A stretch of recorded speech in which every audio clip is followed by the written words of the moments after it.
বলে যে জামাতে ইসলামী ক্ষমতায় গেলে, ইসলামী দল ক্ষমতায় গেলে মহিলাদেরকে তালাবদ্ধ করে রাখবে। আল্লাহ রসুল তালাবদ্ধ করেন নাই, তা আমাদের হাতে এত তালা আসলো কোত্থেকে যে আমরা তালা লাগাই দেব? প্রশ্নই উঠে না।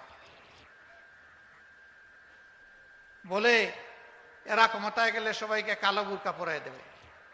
বুরকা কালো পরবে নাকি বড় চাদর পরবে, না জিলবাব পরবে, নাকি অন্য ধর্মের মেয়েরা তারা তাদের মতো ড্রেস পরিধান করবে, রাষ্ট্র তাদের উপর এটা চাপিয়ে দেবে না। তবে রাষ্ট্র ভালোর জন্য উৎসাহিত করবে।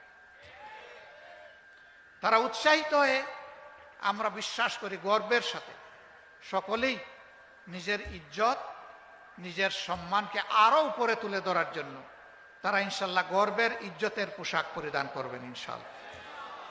কাউকেই চাপিয়ে দেওয়া হবে না। আমাদের হাতে এত টাকা নাই, এত কারলা বুরকা আমরা বানাইতে পারবো না।